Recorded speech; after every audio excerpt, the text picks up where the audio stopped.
All right, my functional players, welcome to today's workout. We're going to be doing the Deadbug and plank workout, or DAPper workout for short. Today's workout is about experiencing the foundational Deadbug and plank exercises and doing them in different ways. And as we do them, we take breaks in between to reassess some more full body motion so we can notice how our movement changes as we wake up the core. Let's talk about what we're going to use for the assessments. Hinging while reaching the arms back. You'll notice that as I'm reaching the arms back, I'm not getting too much of a curve in my lower back. That's very important. And I'm feeling my core. So the breathing on this, as you're going down, I recommend inhaling. As you lean back, I recommend exhaling and really tightening the six pack. That's going to help protect the lower back. You can also try squeezing the glutes a little bit so that you don't get an excessive curve in the lower back. Standing corkscrew, you're standing in place, bringing one knee to one elbow, as you can see here. It is going to challenge balance in the hips as well, but the more the core is involved, the more you should have an easier time balancing. If this is too easy or it doesn't, you have another option as well of doing side bending corkscrews. This is going to get a lot more of the side body involved, but some people like that, and it definitely is a little bit more challenging. So you can try both variations as to see which one you like more. So those are the assessments we're going to do after each set of core exercises. Let's get into it. First up, we're doing the basic Deadbug. You'll see here there's 3 levels of difficulty. So let's go through that real quick. To warm up on your first set, you can just lay on your back and practice lifting one leg at a time. I recommend inhaling and then exhaling as you lift the leg. You can go slower than I'm going here to really focus on the breath, but if your core is very strong and you just want to focus on a warm-up, this doesn't have to be timed with the breath. You can just lift the leg, lower the leg, go back and forth, and just do that for one set to warm up for about a minute. Next set, you can just practice holding it in this elevated position and breathing. This is going to be a great spot for you to really just focus on those exhales, tightening the core, actively compressing, making the volume of the trunk of the rib cage smaller, and breathing into the core, pressurizing it. Third, you have an opportunity to either bring both legs down at the same time, back and forth, or one leg at a time. You're just now starting at the top position. Unlike here, you're starting at the bottom position. So I'm gonna leave it up to you if you want to do a set of each of these. You can do 2, I recommend 2 to 3 sets for about 1 to 2 minutes each. And that's gonna conclude your Deadbug exercises this round.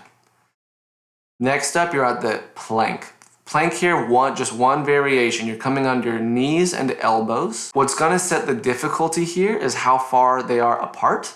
So here they're a little bit closer together. That's gonna be easier than here where they're a little bit further apart. Now, no matter how far apart or close together they get, you really wanna make sure your spine is about as straight as possible. That's usually gonna look like the upper back needing to extend or come out of this kyphosis, where it bends down, and the lower back, you're gonna have to think about gently tucking the hips so that you can neutralize that lower back rounding, curving under like that.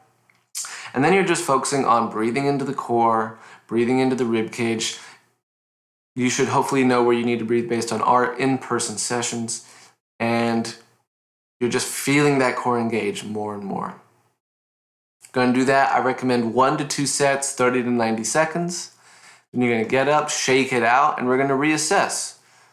You're going to do about 10 reps of the hinging with reaching back. See how that feels. And about 10 to 20 seconds of reps worth of standing corkscrews, seeing if that balance got any better. And this is another exercise where you can go a little bit slower and really just focus on the timing it with the breath. You would want to inhale as you reach the hands up, exhale as you bring one elbow to the opposite knee. Jumping into the next, and then take 30 seconds if you need to, take a minute to rest. Next round, going right back to the dead bugs. Whoopsie. Now we're starting with the plank. This is a version where we're now starting with our hips on the ground. You're going to inhale. As you exhale, you're going to feel the six-pack shorten, tighten, activate, engage, such that it lifts this hip off the ground. It's like a bridge. It's like a drawstring. It's like a pulley. It's lifting this hip up. And you can do that for reps, where you lift it, hold it for a few seconds, bring it back down. Or you can just lift up and hold it there and practice breathing, keeping that core engaged. This is going to really help some people feel the lower abs because you're starting from a very long position in the six pack. So this can be a very special place. However, if you feel it in the lower back, maybe this is too advanced for you. Go back to the version we did previously. Both of those you're doing about 30 to 60 seconds, 1 to 2 sets, your choice, 2 to 3, up to you. Then we're reassessing. I'm not going to go over those because we've already kind of talked about those. The third round is tug of war. In this version, you're getting set up on your elbows and knees. But now you're going to start by drawing the knees and the elbows toward each other, like you're pinching the ground between the elbows and knees. This should act to, 1, put more engagement in the core. 2, you should feel the quads and hip flexors engage here as they battle it out against the lats and triceps and shoulders. It should not be uncomfortable anywhere, obviously. But first off, just try finding that basic level of engagement between the core, quads, hip flexors, shoulders, lats, triceps.